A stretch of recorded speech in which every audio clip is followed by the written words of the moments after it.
Il existe des instants dans la vie où un simple regard bouleverse tout. Une présence entre dans notre espace et sans un mot, quelque chose en nous se réveille. Ce n'est pas de l'attirance, ni de la curiosité. C'est une sensation d'avoir retrouvé quelqu'un que l'on n'a pourtant jamais rencontré. Comme si, dans les plis silencieux du monde, deux âmes s'étaient donné rendez-vous. Carl Jung affirmait que rien n'est réellement accidentel, que nos rencontres les plus significatives suivent une logique qui échappe à la raison, une logique de l'inconscient, de la mémoire de l'âme. Il appelait cela la synchronicité, cette coïncidence pleine de sens qui fait entrer une personne dans notre vie au moment précis où notre esprit était prêt à la reconnaître. Dans une société où tout semble régi par des algorithmes et des calendriers, cette idée semble presque poétique, voire naïve.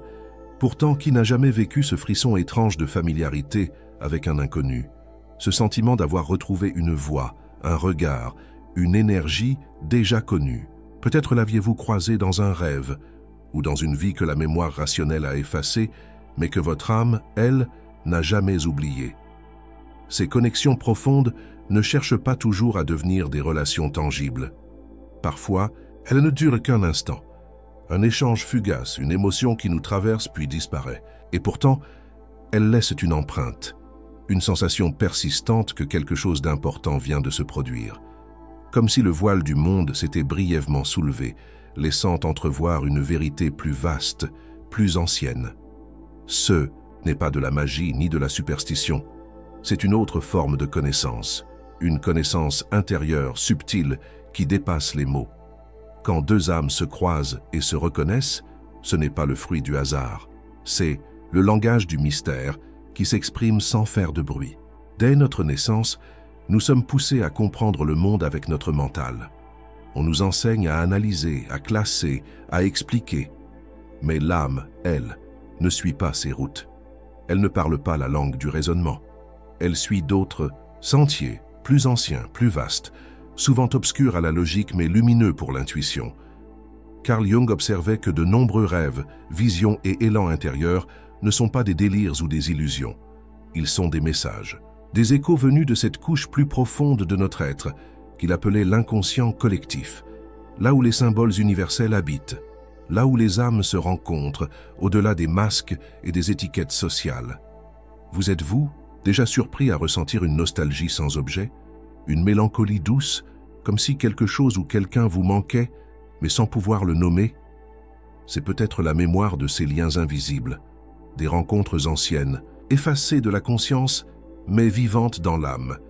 Il y a dans certaines connexions humaines une densité que rien ne peut expliquer rationnellement. Vous rencontrez quelqu'un et dès les premiers instants, vous vous comprenez. Vous n'avez pas besoin de parler beaucoup. Tout semble fluide, naturel, comme une danse que vous connaissez déjà. Ce n'est pas simplement de la compatibilité, c'est une reconnaissance. Et parfois, cette reconnaissance est douloureuse, car elle ravive une blessure, une promesse oubliée ou une séparation ancienne. Certaines âmes nous réveillent à notre propre profondeur. Elles ne viennent pas toujours pour nous consoler. Parfois, elles viennent pour nous confronter à ce que nous avons fui, et c'est dans cette tension que se trouve la vraie alchimie de l'âme. Les liens invisibles ne sont pas toujours doux. Ils sont puissants. Ils viennent avec une force qui nous dépasse, parce qu'ils ne viennent pas de notre volonté. Ils viennent de ce que nous portons en silence depuis toujours. Il y a ceux que l'on rencontre par convenance, et ceux qui nous bouleversent sans prévenir. Ceux qui surgissent dans nos vies au moment précis où nous étions sur le point de tomber, ou de changer, ou de nous réveiller. Ces rencontres, Carl Jung les considérait comme des signes de l'âme. Il disait qu'elles ne sont pas envoyées par le hasard, mais par une nécessité intérieure, par une orchestration subtile du destin. Quand deux âmes se croisent ainsi, il se passe quelque chose que l'on pourrait appeler une activation, une résonance silencieuse, comme deux instruments qui vibrent ensemble sans contact physique. C'est une sensation qui échappe aux mots, mais que tout le corps reconnaît. Un sentiment d'évidence, parfois accompagné de peur, de joie intense ou même de rejet. Ce type de lien, lorsqu'il se manifeste, peut bouleverser une trajectoire entière. Il n'est pas rare qu'une personne apparaisse et fasse tout vaciller, nos certitudes, nos habitudes, notre manière de voir le monde. Ce n'est pas qu'elle nous change, Elle nous rappelle qui nous sommes vraiment. Elle active en nous des couches oubliées, des blessures cachées, des désirs que nous avions étouffés, et ce rappel peut être douloureux. Parce que grandir, ce n'est pas seulement découvrir, c'est aussi se souvenir, retrouver des parts de soi que l'on avait mises de côté. Et parfois, c'est cette autre âme qui nous tend ce miroir, non pas pour nous sauver, mais pour que nous osions nous voir, pour que nous reconnaissions enfin ce que nous étions prêts à rencontrer. Ce n'est pas toujours une histoire d'amour. Parfois, c'est une amitié profonde, une complicité spirituelle, un simple croisement de chemins chargé de sens. Ce qui compte, ce n'est pas la durée, c'est l'intensité. Et cette intensité ne vient pas du visible, elle vient de ce que l'invisible dépose dans l'instant. Certaines présences réveillent en nous ce que nous avions appris à taire. Elles ne le font pas volontairement, elles le font simplement en étant là, parce qu'elles portent une fréquence qui entre en résonance avec la nôtre, comme si leur existence rappelait à notre âme une promesse ancienne, un fragment oublié de notre vérité. Carl Jung voyait dans ce phénomène une forme d'activation archétypale. L'autre devient alors un symbole vivant. Il n'est pas seulement une personne extérieure, mais une figure intérieure qui vient frapper à la porte de notre inconscient. À travers lui, c'est une part de nous-mêmes qui demande à être vue, entendue, aimée. C'est pourquoi certaines relations sont si déroutantes, parce qu'elles n'obéissent pas aux règles habituelles. Il peut y avoir une intensité inexpliquée, une sensation de déjà-vu, ou au contraire une crainte profonde, comme si cette connexion venait bouleverser un équilibre fragile. Et c'est exactement ce qu'elle fait. Elle vient troubler, déstabiliser, remettre en question, mais elle ne le fait pas pour détruire, elle le fait pour révéler. Ce que nous percevons chez l'autre est souvent un reflet, une projection, dirait Jung. Et plus la projection est forte, plus elle nous parle de nous, de nos manques, de nos désirs, de nos blessures non cicatrisées. L'autre devient alors un miroir, parfois flatteur, parfois impitoyable. Et dans ce miroir, il y a une opportunité rare, celle de se rencontrer à travers le regard d'autrui, non pas pour se fondre en lui, mais pour se retrouver soi-même. Ces liens profonds, invisibles mais réels, ne viennent pas pour nous distraire.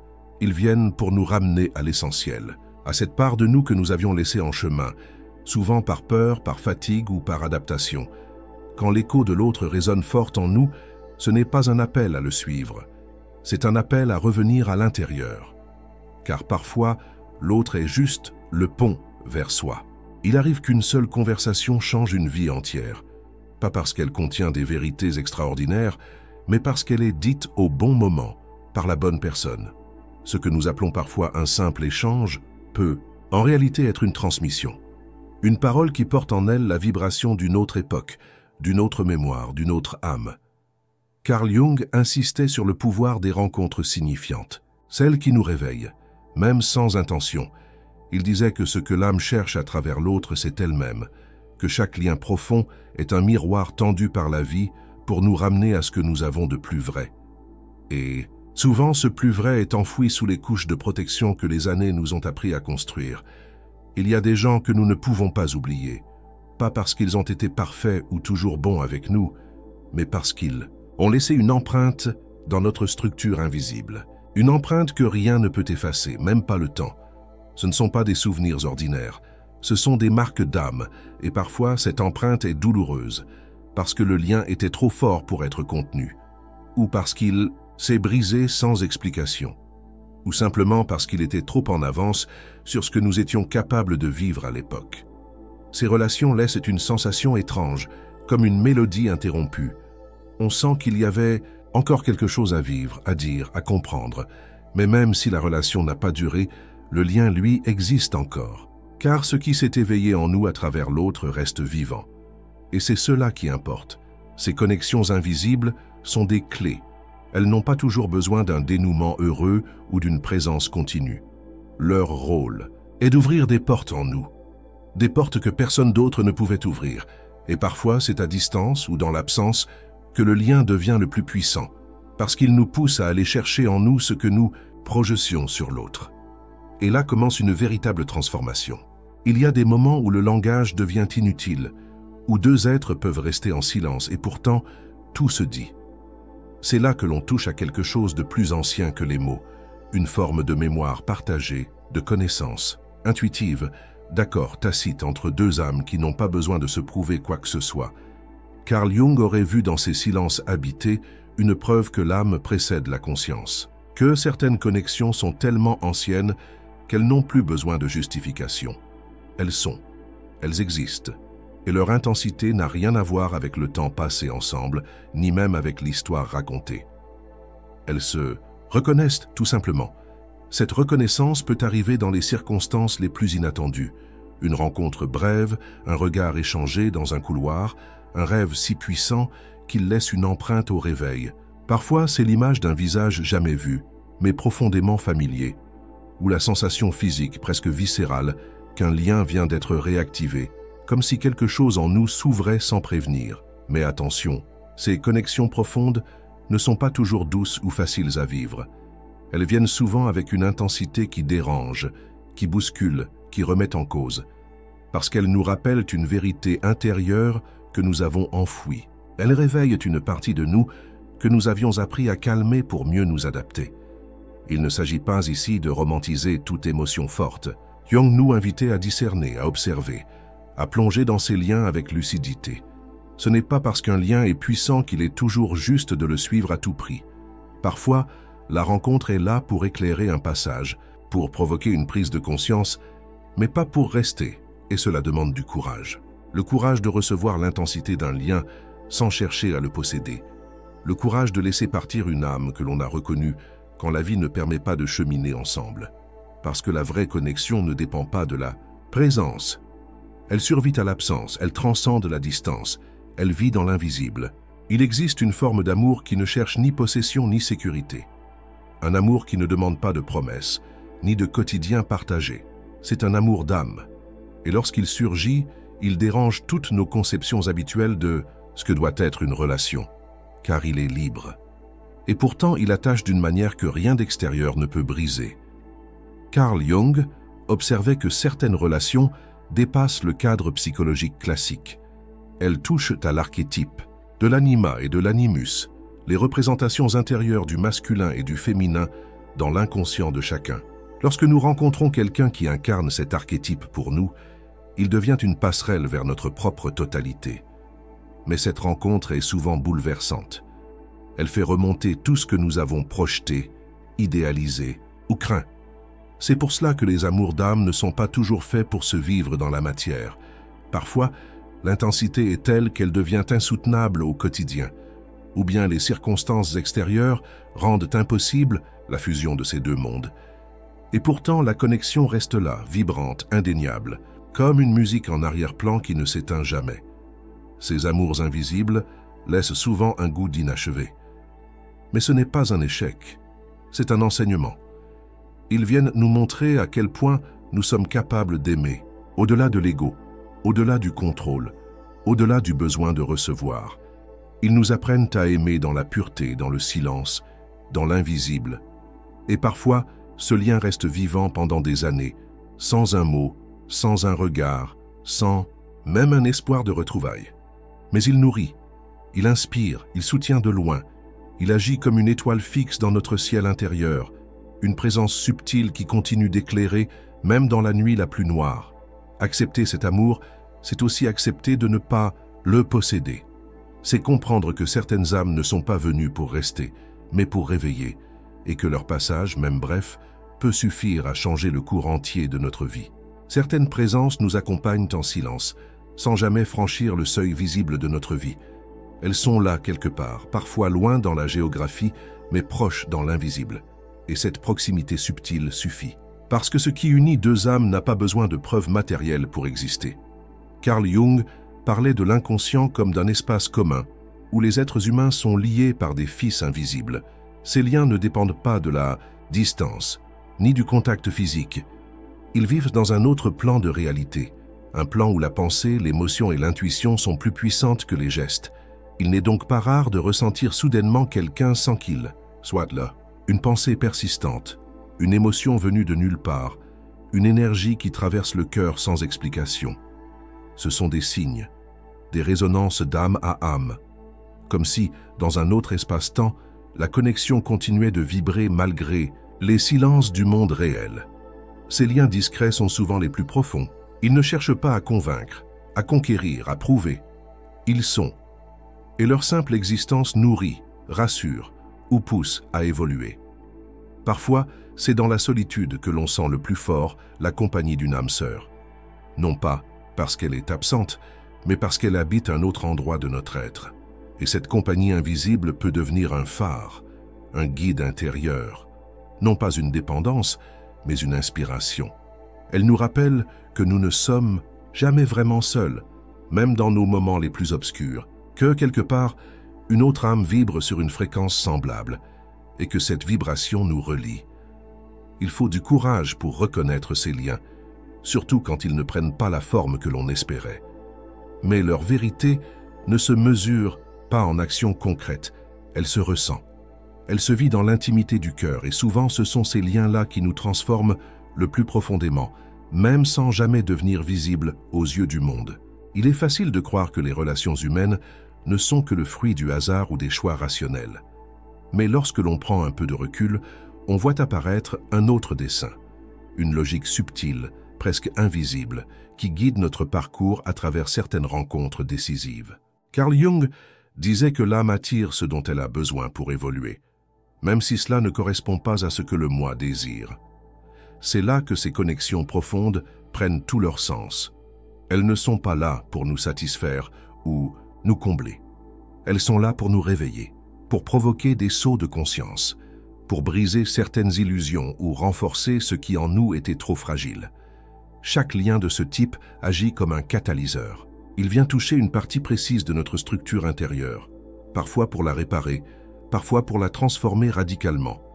Et c'est souvent après coup que l'on comprend leur importance, car dans l'instant, ces liens peuvent sembler chaotiques, déstabilisants, voire douloureux. Ils nous confrontent à nos zones d'ombre, à nos attachements, à nos peurs les plus anciennes. Mais c'est justement dans cette tension que l'âme grandit. Ce n'est pas dans le confort que l'on se révèle. C'est dans l'intensité des liens qui nous obligent à choisir entre l'ancien et le nouveau, entre l'illusion et la vérité. Ces âmes que l'on rencontre sur notre route ne sont donc pas des coïncidences. Elles sont les messagères d'une partie de nous-mêmes que nous étions prêts à découvrir. Et même si elles disparaissent de notre vie, leur passage continue d'agir en nous. Parfois, des années plus tard, une décision, une ouverture, une guérison trouve sa racine dans une rencontre brève mais marquante. Reconnaître cela, c'est changer de regard. Ce n'est plus voir la vie comme une suite d'événements aléatoires, mais comme un chemin initiatique. Chaque lien profond devient alors un guide, et chaque séparation, aussi douloureuse soit-elle, devient une étape vers une version plus authentique de soi. Quand on comprend cela, la douleur se transforme. Elle ne disparaît pas, mais elle s'illumine d'un sens. Et ce sens, silencieux mais puissant, devient un fil d'or qui relie toutes les rencontres importantes de notre vie intérieure. Quand une connexion d'âme semble se briser, tout en nous se tait. Ce n'est pas une rupture ordinaire, c'est un écho qui s'éteint, un vide qui ne peut être comblé par des mots ou des distractions. Et pourtant, dans ce silence, quelque chose de plus grand commence à émerger. Une autre forme de lien, moins bruyante, moins visible, mais infiniment plus vaste. Carl Jung disait que rien de ce qui a un sens profond ne peut vraiment se perdre. Ce que deux âmes ont partagé dans la vérité de l'être reste inscrit dans le tissu même de la vie. Ce n'est pas la présence physique qui fait la réalité d'un lien, mais la transformation qu'il provoque en nous. Et celle-là, aucune distance ne peut l'effacer. Les connexions invisibles ne disparaissent pas. Elles changent de forme. Elles deviennent des souvenirs vivants, des fragments d'éternité qui continuent de nous accompagner. Parfois comme une force douce, parfois comme une blessure noble, parfois comme une source de lumière dans nos moments les plus sombres. Il y a des présences que nous ne reverrons peut-être jamais, des regards que nous ne croiserons plus, des voix que nous n'entendrons plus. Mais leur vibration continue, leur empreinte demeure dans notre manière d'aimer, de choisir, de marcher dans le monde.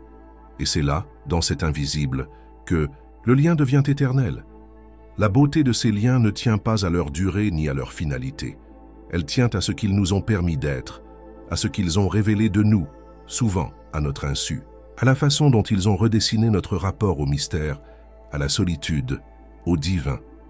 Et si vous sentez au fond de vous qu'une âme vous a touché sans jamais vraiment partir, sachez que cela n'est pas une faiblesse, ni un attachement maladroit. C'est peut-être l'un des plus grands privilèges d'une vie humaine, car ce que l'on appelle parfois nostalgie est souvent la mémoire de l'âme. Une mémoire qui se souvient de ce que l'univers lui-même n'a jamais cessé de tisser dans le silence. Rien de vrai ne se perd. Ce qui a été uni dans la vérité de l'âme continue de vibrer, au-delà du visible, au-delà du temps. Et peut-être que dans un autre rêve, un autre lieu, une autre vie, ces deux âmes se reconnaîtront à nouveau.